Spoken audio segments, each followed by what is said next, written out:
This time, on episode 445 of Legends of S.H.I.E.L.D., we talk She-Hulk, Attorney at Law Disney Plus Episode 7, The Retreat, and weekly Marvel news, including a D23 news wrap-up, Marvel's Blade losing its director, and Deadpool 3 planning to bring back a fan favorite.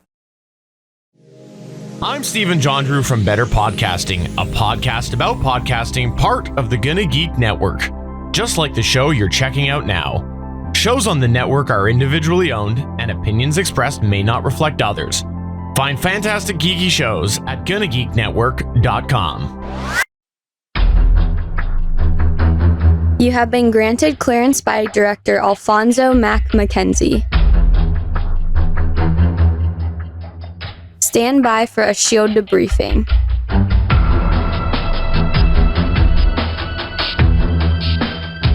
All information to be discussed here is classified and may only be discussed among agents granted clearance by the S.H.I.E.L.D. Director.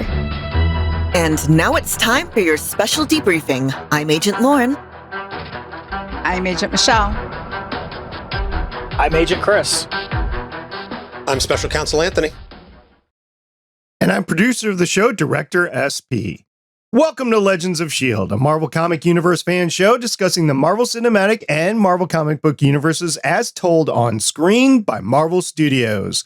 This show is recorded on Saturday, October 1st, 2022. My, how the year has gone by. Live from the Legends of S.H.I.E.L.D. studios and broadcast, I guess, Court TV wide. Come and join our live chat as we record. And if you didn't already catch on to it, we love talking about Marvel. Because, girl, I got a bottle of tequila waiting for you. If you'd like to talk to us about tequila, you can find us at our website, legendsofshield.com. If you just want to torture us with the sounds of you drinking tequila and not sharing, you can give us a call at 844-THE-BUS-1. That's 844-843-2871. If you need tips about bossing up and changing your life, you can go to Twitter at Legends of S.H.I.E.L.D.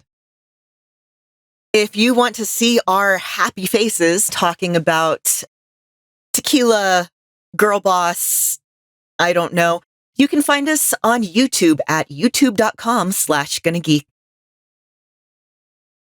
If you want to talk to us about your favorite snacks to have while you drink all that tequila, head on over to the Discord server at GonnaGeek.com/Discord. And remember, Legends of S.H.I.E.L.D. is a proud member of the GonnaGeek.com network. And Legends of S.H.I.E.L.D. is proud to welcome back our special counsel, Anthony, for the episode. Anthony, thank you very much for joining us. It's good, as always, to be back, although from a legal perspective, there's very little for me to discuss in this episode. I mean, there's the whole parole thing. I mean, we might get into that. We'll see. Okay. Anyway, we are going to run down She-Hulk, Attorney at Law, Episode 7. There's a lot of news for us to catch up on for the past 3 weeks, so stay tuned to that. And I'm ready to get going. You guys get ready to get going? Woo! Yep. All right, here we go. I've been waiting for this one.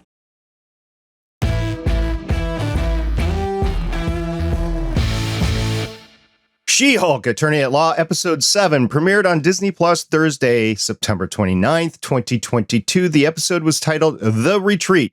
The IMDB description reads, Jen visits Blonsky's wellness retreat, meets new friends, and gets in touch with her inner She-Hulk, not inter. And Lauren, who directed the episode? This episode was directed by Valia, who has 25 directing credits starting in 2011, including 3 of Above Average Presents, 2 of Mixed-ish, 2 of Robbie, 1 of Love Victor, 3 of Never Have I Ever, 2 of And Just Like That, and 3 episodes of She-Hulk. And Michelle, who is the writer of the episode? This episode was written by Zeb Wells, has 15 writing credits starting in 2008, including 4 Titan Maximum, 65 Robot Chicken, 5 Supermansion, 1 She-Hulk, and Zeb has written comics such as Spider-Man, New Mutants, New Warriors, Carnage, and Venom, and other things. All right, comic book writer flipping the script to become an episode writer on Disney Plus. I like it. By the way, Jessica Gao is still the She-Hulk showrunner. Something we do on this show is to run down an exclusive Legends of S.H.I.E.L.D. episode synopsis so that we don't get mired in talking about what happened when and then. And this wonderful synopsis was put together by Michelle, but I am going to start it off. So here we go. Jen dating Dosh Montage. After having sex with Josh, Jen obsessively checks her phone because he hasn't contacted her. On Sunday, Jen gets a call from Blonsky's parole officer. He wants her to protect him as he fixes Blonsky's inhibitor. Blonsky's retreat is called Summer Twilights. Blonsky claims the inhibitor malfunctioned because he took care of his chickens and touched the electric fence. Manbull and El Aguila's fight wrecks Jen's car, so she can't leave for a while and has to spend time at the retreat, which has, unfortunately for her, no cell signal. Jen's search for a cell signal leads her to Blonsky's group therapy. In addition to Manbull and El Aguila, whose name is Alejandro, there's Porcupine, Saracen, the possible vampire, and Wrecker, one of the guys who attacked Jen. After throwing Wrecker into the perfectly stacked chairs, She-Hulk has to go and sit in the calming chair. The group convinces Jen that Josh has ghosted her, so she needs to delete his number. She's hurt because Josh liked Jen for Jen. The session starts with She-Hulk, and she trusts the group to see her as Jen. This inspired Porcupine to take off his mask. A little bit of regret there. And after a yurt session, the tow truck arrives. The tow truck drives away. We flash back to 3 days ago. The creative team decides to paint by the numbers and make Josh a bad guy. He clones Jen's phone, takes a picture of her while she is naked and sleeping, and messages Hulk King that he has her blood. All right. Thank you very much for putting it together, Michelle. Let's talk about overall thoughts for the episode. Anthony, you're our guest. Why don't you start first? This was an okay episode. I'm glad we're back to the plot, or at least what constitutes the fourth story point in this series. I'm not really sure. There's a whole lot going on, and it doesn't seem like they're really eager to reach resolutions anytime soon. I feel as though this was another beach episode. You know, there's a lot of story to tell. They should be telling it. Oh, I mean, just seeing the retreat, I want to go to there. So I loved the villain retreat, and I loved Jen finding peace with herself. But beyond that, I'm kind of ambivalent about this episode. Guys, I need you to excuse me for about 20 minutes. I need to go just yurt it out. SP's hurting for a yurtin'. All right, that's how we think about the episode. Okay, the retreat. Yeah. I think there's some setup here that we might have not have considered yet, but overall, meh. This ambivalence, we're all like, why did we watch this? There's so much more to this story. Like, kind of already been through the just Jen conversation, right? So why did we have to do it again? Yeah. Anything more to say about that? I think we could have tacked this on to the wedding episode. There were moments from the wedding episode that could have been edited out. There were moments of this episode that could have been edited out. You stick them together. She meets Josh. There's something else. And then there's the montage. And then there's this. It could have been episode 6.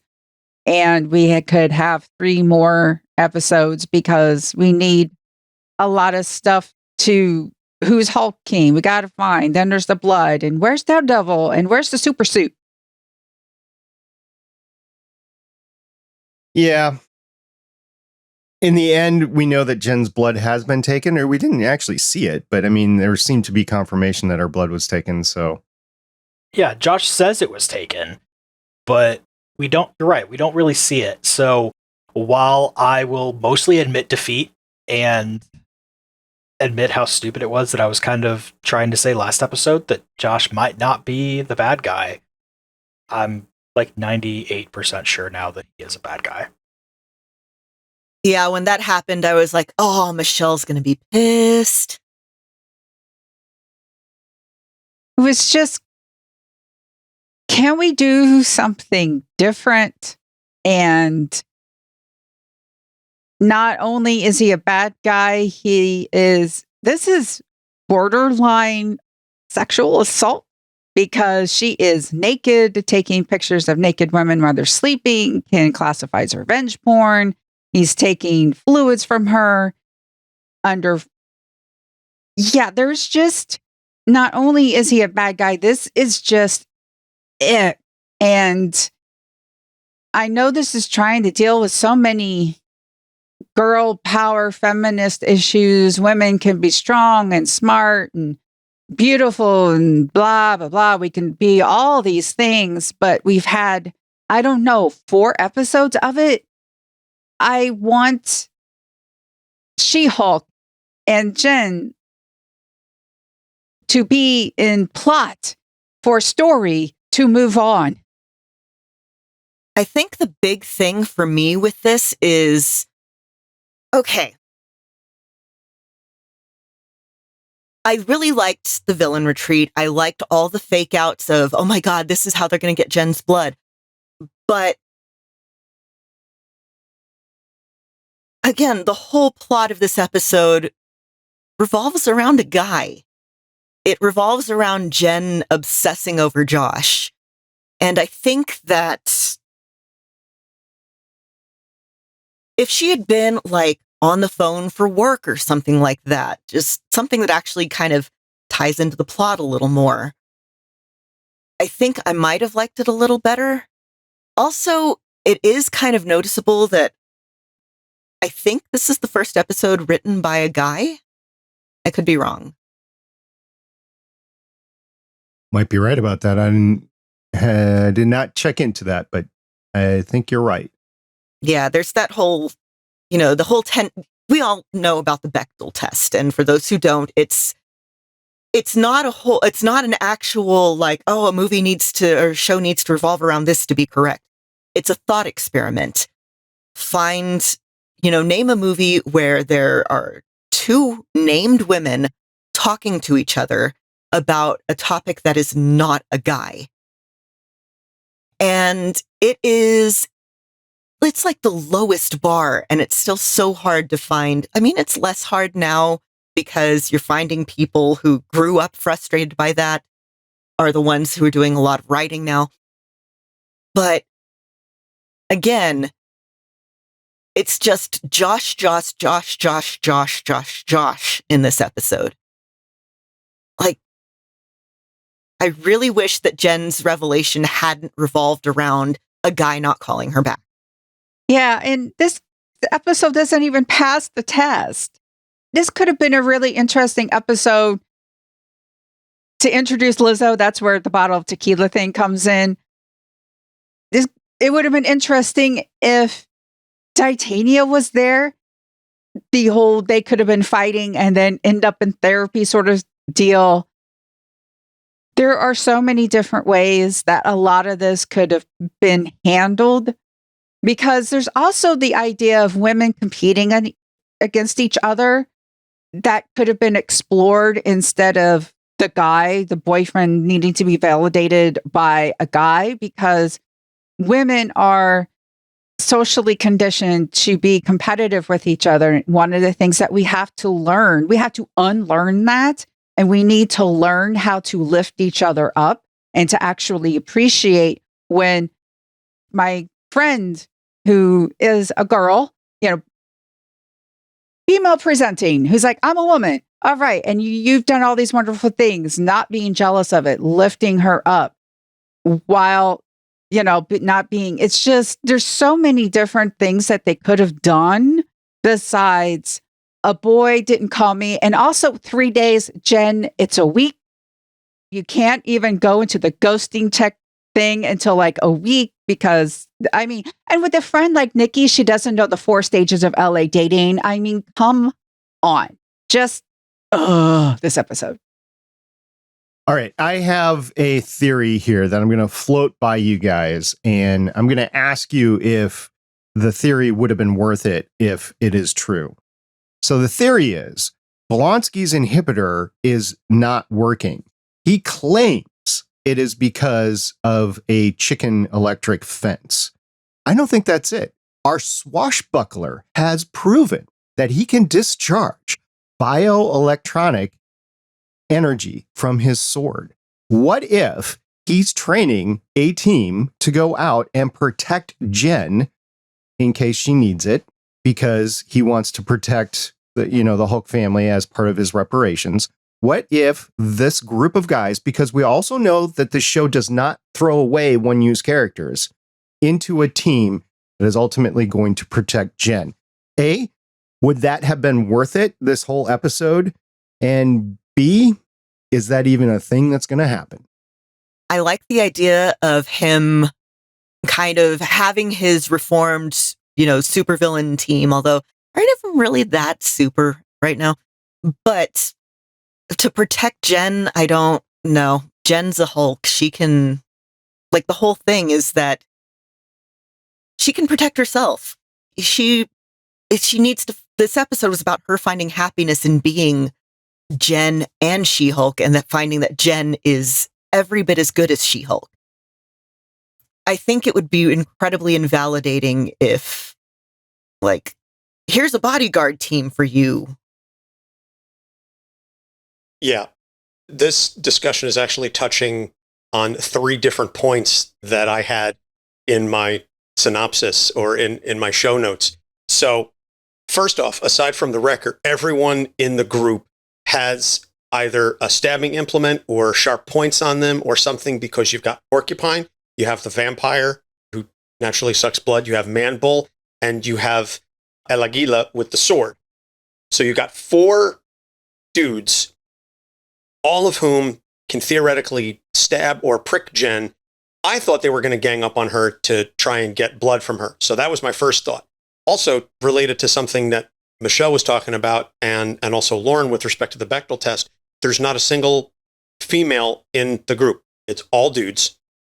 And they are talking to her about how to get over guys. And I just found that kind of wrong.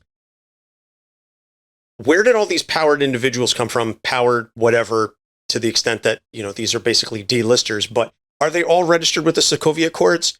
Because prior to this in the MCU, we established superheroes are very uncommon, and then it's, oh yeah, here's all these guys, they have suits, they have powers, this and that. What? So that kind of threw me. And last, we just spent several episodes addressing Jen as a character. Literally, the previous episode before this was called Just Jen. It was all about Jen coming to terms with being Jen and accepting who she is as a whole.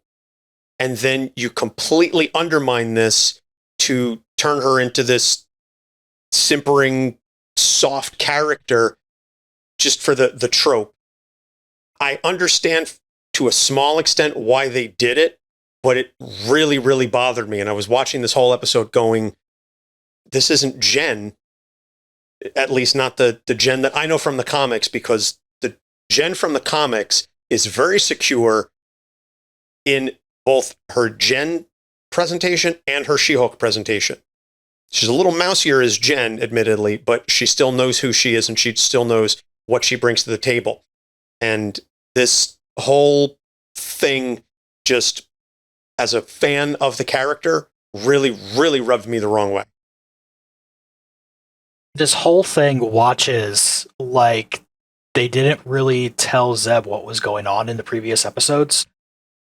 Kind of like when you have a guest writer on a comic, whether they're just filling in on an issue or it's a crossover, and so all of a sudden you have to write the characters that you're not normally writing, and you just don't necessarily know what's going on in the story before that. Like, Anthony's right here, 100%. Like, we don't need, in an episode or a series as short as this, we don't need a second episode in a row, especially of let me accept this part of myself this super blatantly. If it had been part of the story, but not the main part of the story of this episode, that's one thing. But this is, again, I need to accept myself as Jen. We already got that. You mean, Chris, you're talking about like when Claremont writes the X-Men and forgets whatever else is happening and just immediately goes back to writing them exactly the way that he writes them? Because that man has a very clear idea of who these characters are. He could take a break for 20 years and he'll still write them exactly the way that he did 20 years ago. Oh, that's because nothing else ever happened in his mind. Yeah. Did you, he was on a panel a couple of weeks ago at some convention, and it's like, yeah, Chris Claremont wrote some of the like best X-Men arcs ever back in, like the 80s. And then he has never moved on. Oh, I interviewed him at New York Comic Con several years ago for my show. He is very steadfast in his beliefs on who these characters are. And crotchety springs to mind, but yeah. Yeah. Also, okay, unrelated, well, sort of related, obviously, because it's in the episode.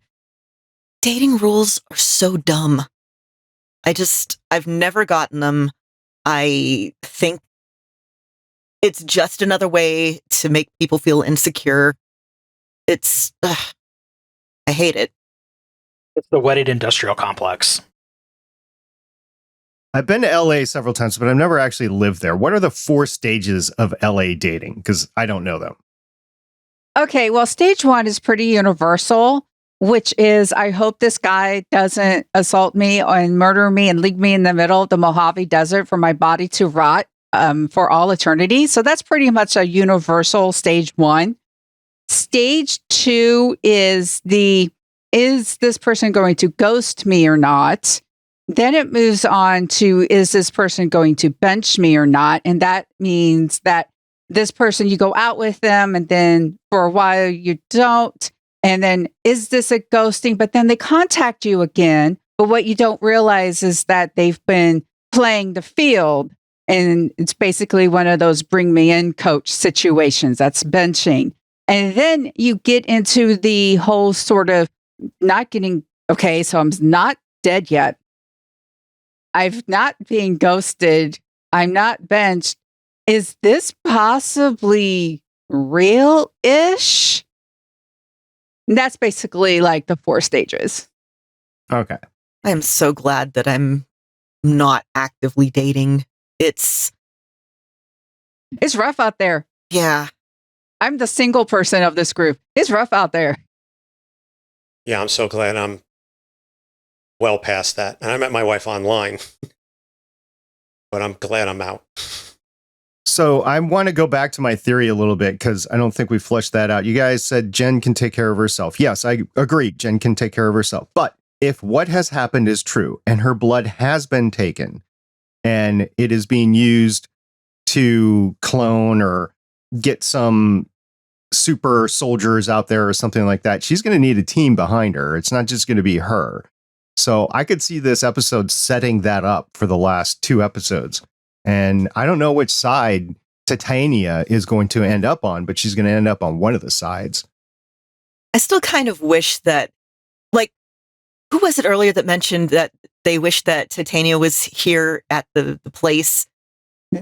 Yeah, again, there's that whole women being pitted against each other thing. This is just like a reality of the way we're socialized. Once you get, it's especially once you get into puberty, there's the whole other girls are trying to take things from you, whether it's boys or other girls are better looking than you, other girls are skinnier than you, that whole thing. And I think it would be great for them to have had a thing where they kind of unlearn, I guess, toxic femininity. And if we could have She-Hulk and Titania not necessarily being friends, but teaming up there at the end alongside maybe like, yeah, Porcupine Man Bull. See Saracen actually like sucking someone's blood. That would be kind of fun. Ew. Not in this show. But that has the whole, we need to have a bunch of guys to come in and protect her. I was wanting it to be her dad with the shovel and Ched going, I'll cause a distraction by being a DJ. That would have been also a perfect plan. We don't need these guys. This is the first episode, by the way, in the entire series that does not have one of Jen's family in it. Now, the mom is referenced, but there's no family members appearing in this episode. Which kind of goes back to Anthony's thing of this feels like it was written by a comic book guest writer. And what happened to Blonsky's 7 fiancés? He left them at the end of in the courtroom drawing sketches at the end of that last episode. Well, we don't know that he left them. He was being transported away and they were all crying. We don't know the extent of that. It was kind of telling that they weren't around. But to the point of the men protecting, I don't know that it would necessarily be a situation where the men would protect Jen. They may fight to help her. They may say, hey, we'll take out, some of these other guys while you fight the big bad, whomever that may be at this point, because we're 7 episodes in and we still have no friggin' clue. But it may just be a situation where they're sidekicks to her, that they're a support team, but I don't know that they will necessarily fight for her.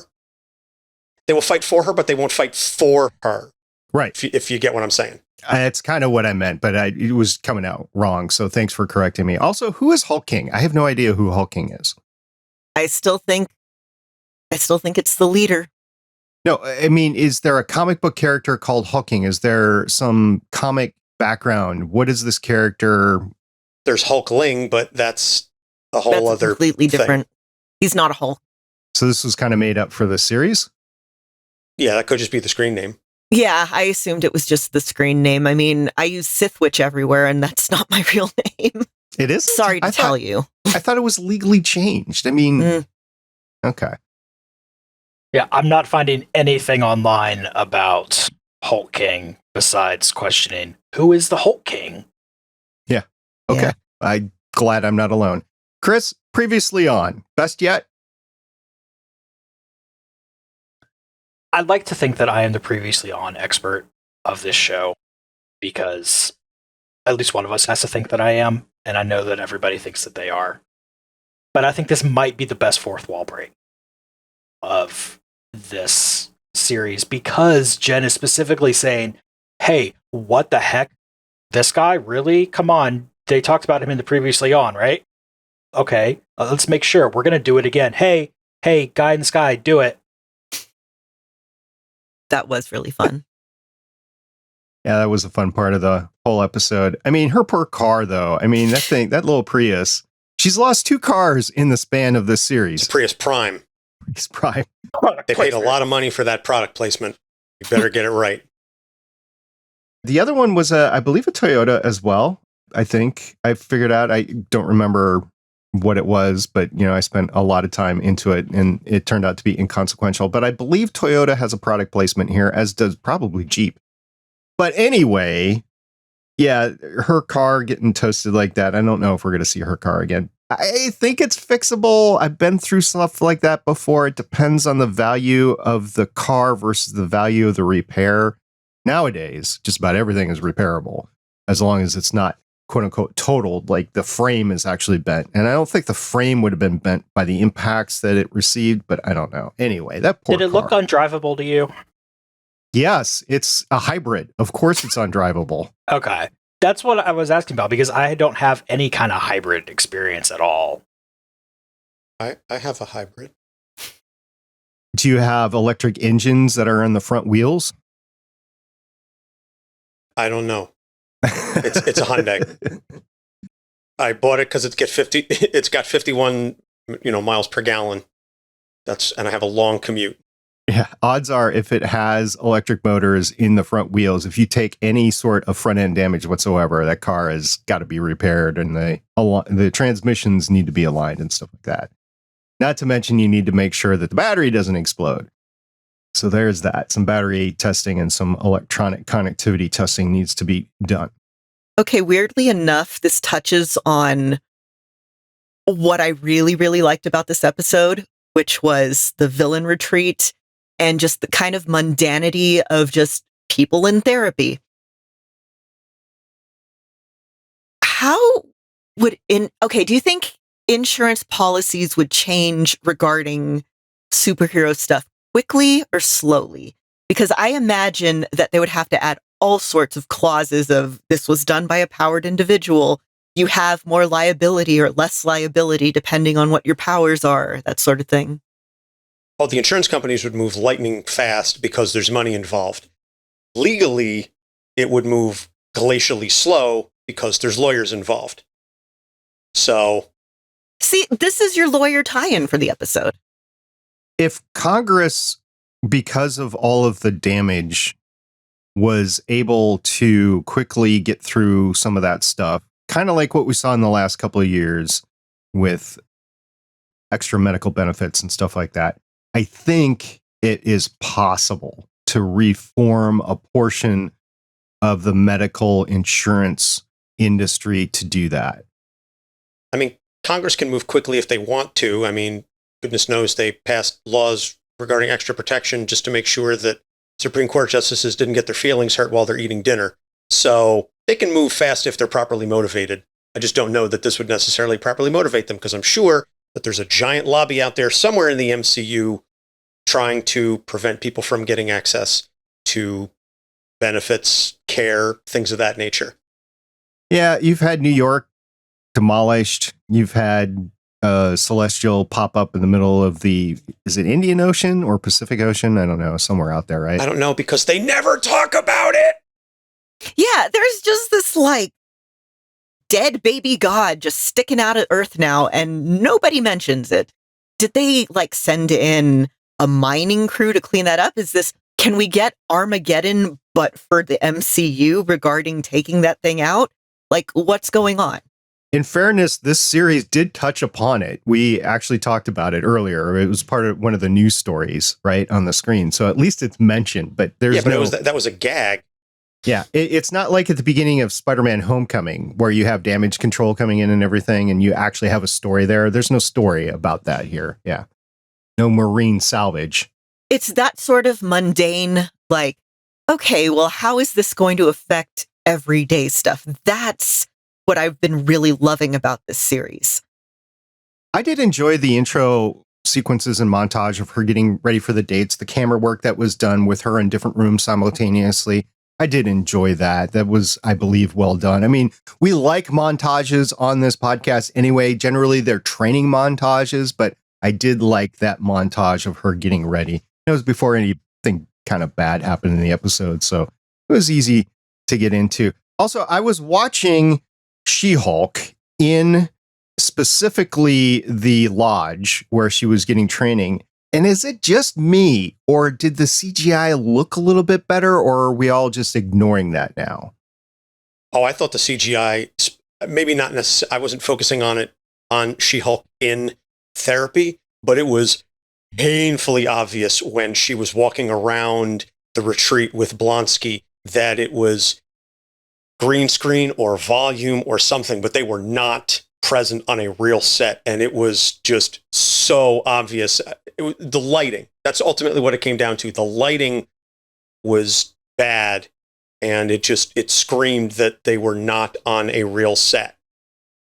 And that just really stuck out to me. I guess that's what got me in the lodge, is that I was looking at her and the lighting, and it seemed like that was, at least that one scene or group of scenes, it looked like the lighting was done better in the lodge. Maybe that's what I was keying in on. I just keep having a problem with whenever it goes into her talking. It's like the eye line is never quite right. It bugs me. All right. One thing real quick that I noticed, going back to the car thing, is the towing truck. The tow truck company is called Slott's Towing, which is a nice little reference to Dan Slott, who had one of the seminal runs on the character as a writer and introduced many of the characters and concepts that we're seeing in the series. I just thought that he should have been the driver. Get him in there as a cameo. Have him be the driver of the tow truck. I thought that would have just been nice. It was a little gag thing. They brought in J. Michael Straczynski in Thor. They got Brubaker in Winter Soldier. Like, you can get some of these writers in here, and frankly, sad to say, he would probably made more money for the acting appearance than he makes for royalties writing the comics. But I digress. Well, he didn't have a speaking part, right? So I don't know if you're just on screen without a speaking part, if that's more money or not. Fair, but still, just why not? Just get him there. It's a day of shooting. So David Sardi was the tow truck driver. I just looked it up just to make sure, because that's what I was thinking too. Who was the tow truck driver? Was this a cameo? I don't think it was. No, he's just an actor. Yeah. He was in Avengers Infinity War, though, and Hancock. It should have been Dan Slott. Agreed. Okay. Anything else, guys?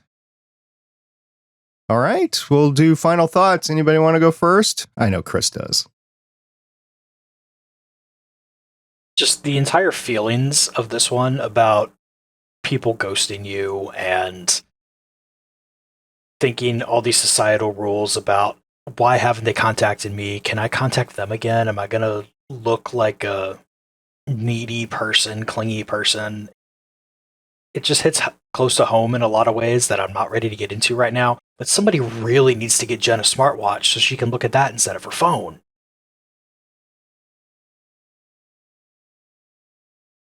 The episode just kind of felt off to me. Like I said, there was so much stuff in it that I actually really liked, and I enjoyed it while I was watching it. But when it came time for me to write notes for this, I was like, okay, so what did I actually, like, what actually sank in? Agreed with Chris that whole wondering if you're being too needy and stuff by texting. Yeah, it's a thing that people grapple with. I know that. I don't know. Everybody just don't worry about what the societal rules say to do in terms of, oh, don't want to look desperate or anything like that. Talk to people when you want to talk to them. If somebody says, hey, could you do this less? Or, hey, could you please stop texting me? Like, go along with that. Be considerate. But really, just be yourself. I mean, like the episode tries to say, in my experience, when you're actually just acting like yourself instead of putting on the front that you want people to, because at some point you're going to have to drop that and it's exhausting. So just, if you're just yourself from up front, then it's way less work down the line. To piggyback on that, and I'm absolutely all for open and honest communication. If the wrecker really wanted to be open and honest communication, why didn't he tell Jen, hey, by the way, here's the guy who tried to hire me and my buddies to beat you up? I mean, that would have been a perfect opportunity if he were sincere about coming clean to say, and while we're all sharing in the circle, here's the identity of the Hulk King and the people who tried to pay me to take your blood. Just a thought. Yeah, all that. I just want to forget this episode happened. I want it stricken from the record, removed as evidence of season 1 of She-Hulk.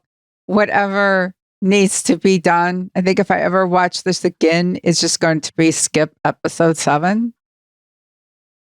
Yeah, we'll see. I mean, if these guys come back again, it might be redeemed, but I don't think so.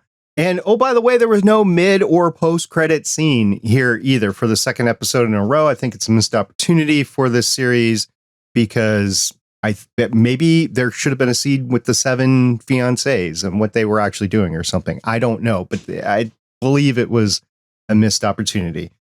So next time we get together, we're going to be talking about She-Hulk, Attorney at Law, Season 1, Episode 8. As kind of a surprise for these guys. I don't know if I'll be able to go at 10 on Saturday. We'll have to discuss that after we get off the podcast, but we will be covering She-Hulk, Attorney at Law, Season 1, Episode 8, which is the penultimate episode in the series, because we've been told there's only 9 episodes in this series. In the meantime, we have some very important news, Marvel Studio related, to get to, much delayed too, and we appreciate your patience with us on that.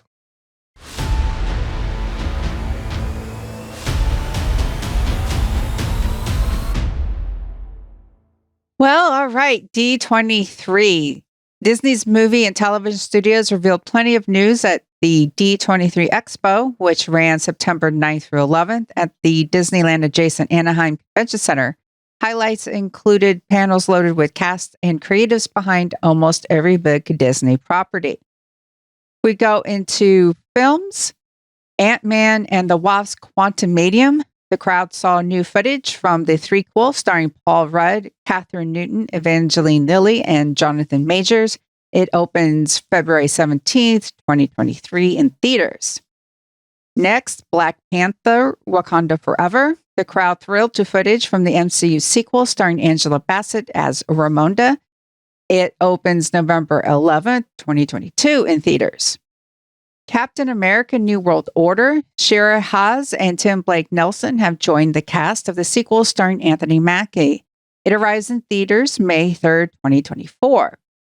Fantastic Four. Kevin Feige confirmed that Max Shakeman will be directing the reboot pick that hits theaters November 8th, 2024, and let's all cross our fingers and toes that they finally get it right. Thunderbolts. Several castings were announced for the Jake Schreier directed film. Will close out Phase 5 of the MCU on July 26, 2024. They include David Harbour, Julia Louis-Dreyfus, Wyatt Russell, Florence Pugh, Sebastian Stan, Hannah John Kamen, and Olga Kurylenko. And an update. First, it was announced that Armor Wars was going to be a TV show, but on the 29th of September, Marvel announced a shakeup as Armor Wars is now going to be its own movie. Sources say the studio was committed in getting the story told right, and in that process realized that a feature was better suited for the project. Like all Marvel movies, it is intended for theatrical release. Wow, a bunch of stuff let out there and some television stuff as well. But as far as the Armor Wars thing, I'm glad for Don Cheadle that he's getting the opportunity to star in his own movie. He's been in the movies before, in not just the 2008 movie, because, you know, that was a different character or a different actor. But, you know, I think he's proven his chops and can take a Marvel Armor Wars project forward on the big screen.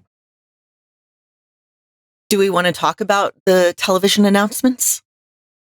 Yeah, let's talk about the movies first, like Thunderbolts. That's an awesome looking thing there, right? Where we're actually getting characters announced that are being part of the project. Yeah, Shira Haas, who is joining as the character in the comics is a mutant, so we'll see what happens there. But she is fantastic on, and of course I'm blanking on it. I think it's called Unorthodox on Netflix. And I know she's also in another show about Orthodox Judaism called, I'm going to mispronounce it, like Stitzel. And the one thing that I'm like, okay, how are they going to do this? William Hurt died earlier this year. He played Thunderbolt Ross. There's some scuttlebutt about recasting. Who knows? They might write him out. They might recast him. We'll see. I've also seen some theories that Liv Tyler will be back and Betty Ross would be the Thunderbolt Ross included here.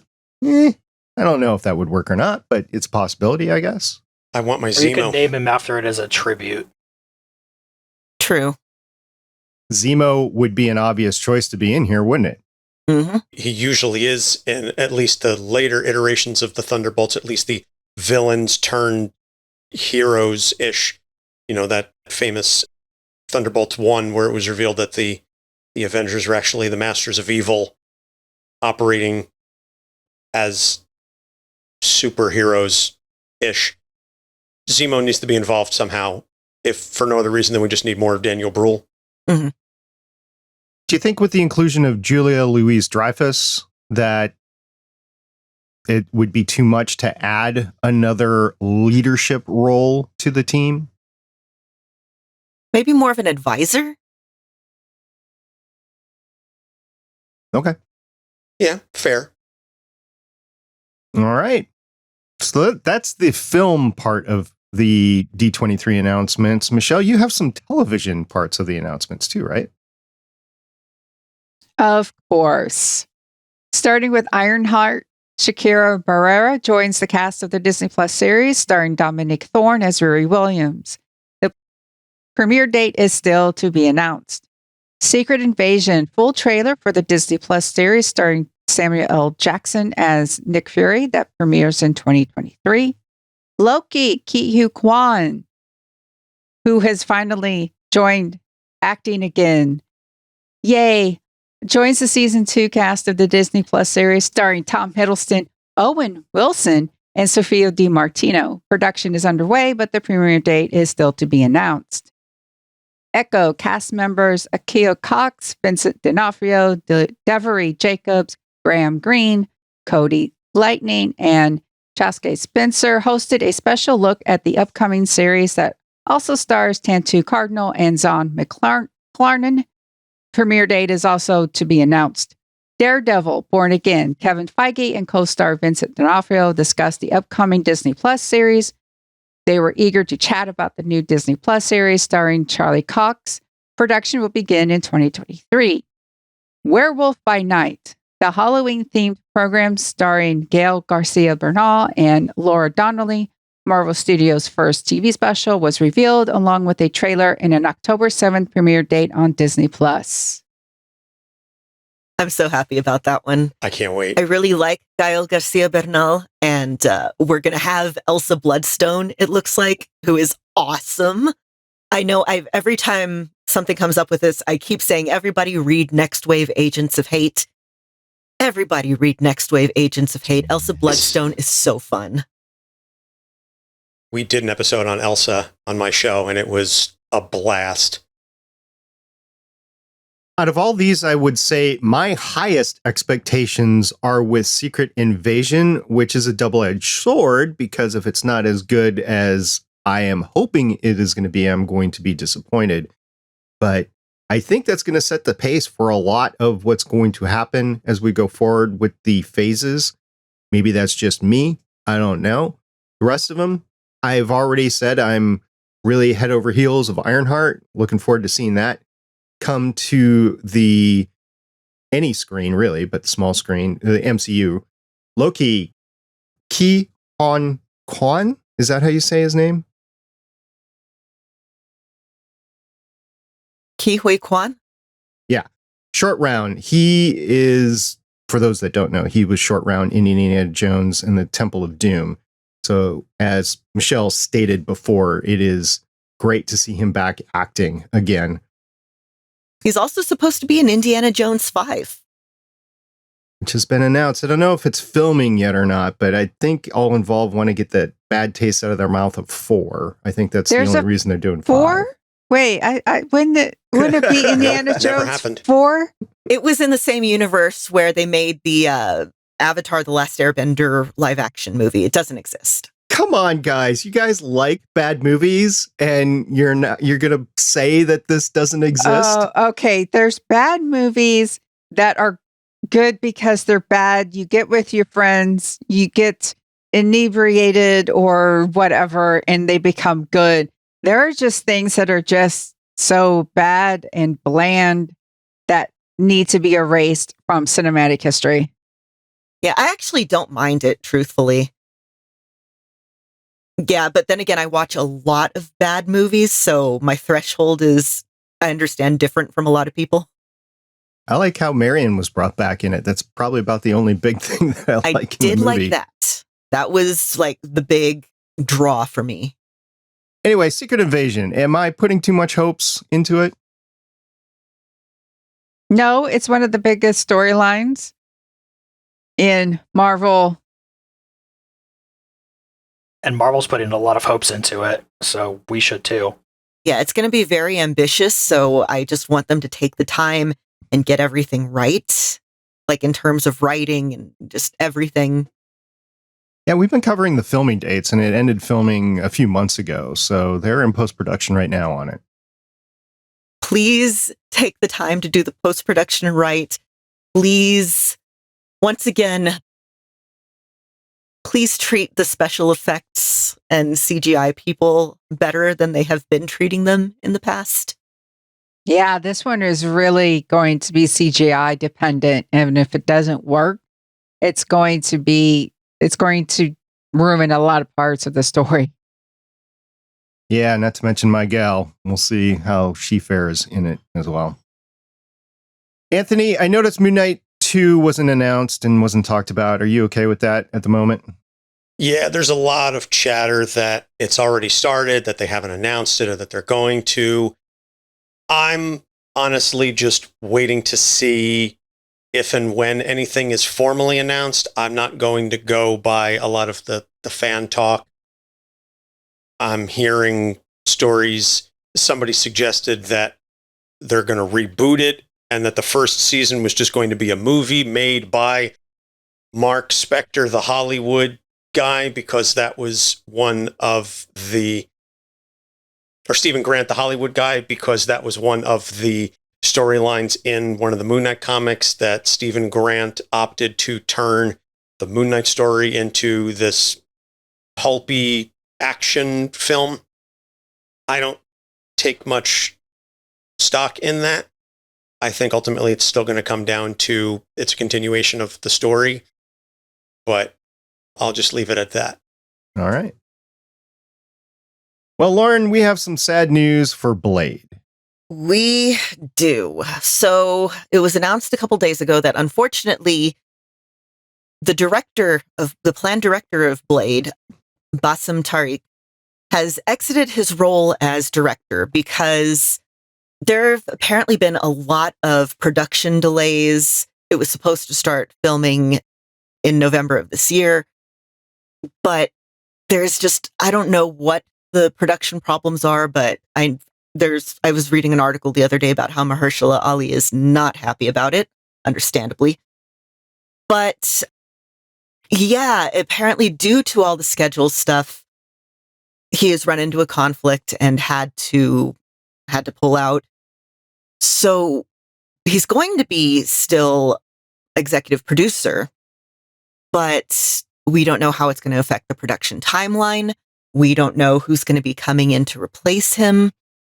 It's kind of disappointing, but I mean, we'll see what the finished product is. I'm holding out hope. I really like Blade, and doing a rewatch of that series could be fun soon. I hear there's an opening over for the next Star Trek movie. Matt Shankman. Oh, Yeah. Yeah. Well, I actually heard that they're shelving the next Star Trek project, that it is not moving forward.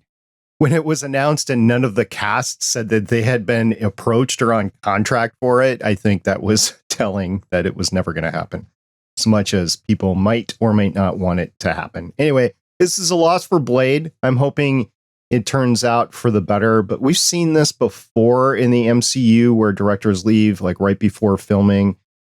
The final projects don't turn out bad. They don't turn out great either. So we'll see. Chris, I think the most exciting news that we have is yours. Oh, is this one exciting? I hadn't even noticed. So there was a trailer that Ryan Reynolds came, maybe not even really a trailer, but Ryan Reynolds is sitting around on his couch talking about how Deadpool 3 kind of running into some problems. He has no ideas what's going to happen. Miss D23 stuff. Starts mentioning this MCU new character that people are going to be excited about. And it's like, we got to make sure it's good. Never mentions who it is. And just kind of looks over his shoulder. Hey, Hugh, you want to play Wolverine again? Yeah, it's true. We're going to have Wolverine. We're going to have mutants. If nothing else, this is going to be how we get mutants in the MCU. I'm excited. Maybe they can pull in bad mouth sewn shut Deadpool and destroy him. They were like, okay, well, how are we going to handle the continuity and everything? And then music's playing. I Will Always Love You is playing as they're miming.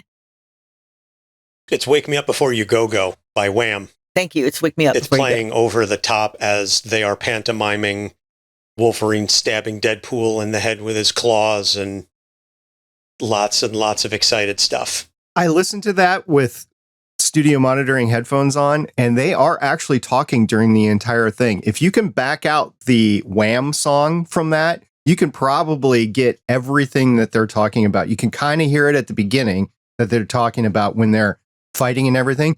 But then when they get to actually talking about the more serious stuff, the music crescendos up, so you can't hear them anymore. But as an audio engineer, if you could go in and you can take out that, I'll bet you the audio is still there behind there. I bet you they put that in as a what do you want to call it? Easter egg? Yeah, Easter egg. I'll bet you they did that. They might not have been talking about anything, but I think they were talking about something. I think they were just recapping the Wolverine movie. It was exciting to see the two of them on the couch. Also, at the beginning of the first video, so there's two videos that have been out. I saw them both on Twitter. The first video, as Ryan was walking across his apartment and voicing over and everything, all the stuff that he normally hawks, his companies like the liquor and the financial stuff, it's all there, right? So anything that Ryan Reynolds does, he makes sure that he promotes everything that he's doing, and it's there. And then I was watching, I didn't see Hugh's face as he was walking in the background until he was walking up the stairs. And you don't really even know it's him until he says, yeah, sure, I'll do it. So that's what set the internet on fire a few days ago. I also loved what Ryan Reynolds put on the tweet where they dropped the trailer. It was so hard keeping my mouth sewn shut about this. Yeah, it was well done. Well done. I have to imagine Ryan's got a big hand in this, but he's also got some great promotional people too. So I don't know how much is them and how much is him. I'm excited about this just because I know it's going to be a lot of fun no matter what happens, right? They did state, by the way, for those worrying about the continuity of Logan, they said, well, Logan happens in 2029, and this is going to happen before that. And here, how is it going to go? And then the music starts and everything. So they did lay the groundwork that this would be before the Hugh Jackman Wolverine dies, technically, in the timeline. But we're in the multiverse now, so I don't really think it matters. I also like how he was pouring aviation gin into a coffee mug. Yeah. Yeah, that's part of his liquor company that he was promoting. Yeah. Yep. And just the sheer amount of it. Perfect. Dude likes to drink a lot of gin, I guess. I like it so much about the company. I'm not only the owner, I'm a consumer. I don't know about y'all, but gin is so hit and miss for me. I love it in aviations, but other than that, it's just like, eh. Got whiskey and lemonade. That's all I need this weekend. Whiskey's great. Gin is one of the few things that I can actually drink. Let's see, gin, scotch, rum, brandy, wine. There's one other. It's not tequila. I don't know. Okay, so normally tequila, I'm like the worst Mexican. Tequila just like knocks me on my butt. But if you get really good sipping tequila, like, there's the silver ones that they sell just for mixing. No, you want the gold or the añejo. And it can be so good. There's a coffee one that my parents had that's just amazing. That's the only one that I buy is the sipping kind, because I'm too old to be dealing with the cheap stuff anymore. Yeah. And I know some people can't drink, but I can barely drink. And when I do, I want to be able to have a good taste and everything. Scotch is just expensive on its own. I think I'm tending to more brandy these days just because it's cheaper, but whatever. Scotch and mead are my two big things. All right. Hugh Jackman Ryan Reynolds, Wolverine, Blade, bunch of D23. It's been an exciting 3 weeks. Thank you, listener, for staying with us the 3 weeks, be able to wait to cover all this. We are excited about it all. And we look forward to what Marvel Studios has to share with us in the next week. Meantime, Chris, what do you got on tap for us? Well, ever since Anthony said it earlier, I too have been hurting for a yurtin. So let's go sweat it out in the yurt.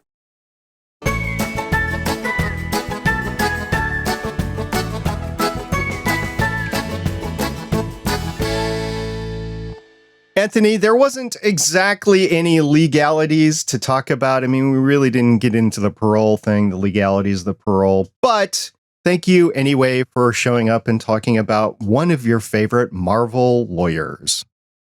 Yeah, Jen is always a joy to discuss. Love talking about her pretty much any time. So appreciate SP and the Legends of S.H.I.E.L.D. folks for having me back. It's always fun to join on a guest on a fellow Gonna Geek show. And you can find us on the socials. My show, Capes on the Couch, on the socials, Facebook, Instagram, Twitter, and TikTok at Capes on the Couch, where we are now officially back with season 8. And we just did an episode on another awesome, strong female character who's going to be appearing in the MCU very shortly, Sue Storm. Yeah, and we're going to have to talk about the royalties of using cast members for other podcasts on the network. I mean, you can't just borrow Lauren from me without, some kickbacks. Yes, back that's to the right. producer. Yes, Lauren as did an amazing job as Sue Storm. Very, very grateful for her lending her extraordinary talents to that episode. I had an absolute blast. And when I say anytime, I really mean it. That was so much fun. Yeah, I had a blast listening to the episode on my walk with Cooper yesterday. I want to thank SP, Michelle, Chris, Anthony, especially Michelle and SP for all the hard work you do. Just keeping the show running week after week. Obviously, we would not be here without y'all. So thank all of you so much. Oh, thank you for that kind words. I would like to thank our listeners for keep listening. We appreciate all of you, and you can find me on Twitter at @shell_game. The listeners are great, but I want to thank Lauren for understanding that Michelle and SP put in so much more work than me, and they deserve that especially, because they really do. And if you want to hear me other places, you can check out playcomics.com, where the next episode I haven't decided yet is either going to be talking to Michael Morrissey about Barbaric Axe to Grind, or looking at a Catwoman game for Game Boy Color that I completely forgot existed for a while. And did enjoy your last couple of episodes, and I caught up on them this past week as well, Chris. So keep up the great work. Thank you. Also, I have an announcement to make. I don't know if this is going to be the first time that you hear this, but last night, Steven and I were talking for quite some time, and we decided on a return. So November 6th, 2022 will be the return of Better Podcasting, the Better Podcasting main show, not Better Podcast Chats with SP that I'm doing in the hiatus time period, but the Better Podcasting main show with Steven and myself will be out on November 6th with a recording time Tuesday, November 1st. So that is the return of Better Podcasting. Stay tuned for more information on that. Also, it probably already come out by the time you hear this, maybe not. Gonna Geek is going to be returning for an episode this coming Monday. Chris, Steven, and myself will be getting together to record that. Listen to that episode. You'll learn more about what the future is for Gonna Geek. But both of those will be having an episode come out. Better Podcast is returning. Gonna Geek has an episode coming out. Stay tuned for more information on Gonna Geek. In the meantime, if you want to stay current on everything related to Gonna Geek, whether it's Play Comics, Capes on the Couch, Legends of S.H.I.E.L.D., The Gonna Geek Show, or Better Podcasting, come into our Discord server at gonnageek.com/Discord. And until next time, I'm Director SP. I'm Agent Lauren. I'm Agent Michelle. I'm Agent Chris. And I'm Special Counsel Anthony. Bye. We need to get off to the yurt now. Bye. Bye. Bye. My shirt's already off. Namaste. I'm a stay. A bomb a A bomb a stay. stay. I'm a stay. Thank you for listening. If you want to leave us feedback, go to gonnageek.com and you will find all our contact information and other shows.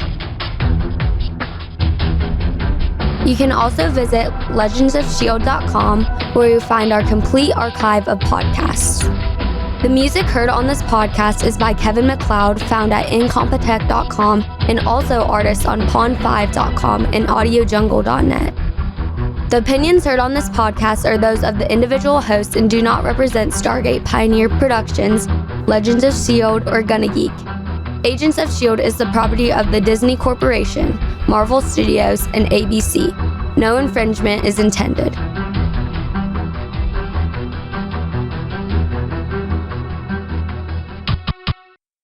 Legends of S.H.I.E.L.D. is copyright 2013 through 2022.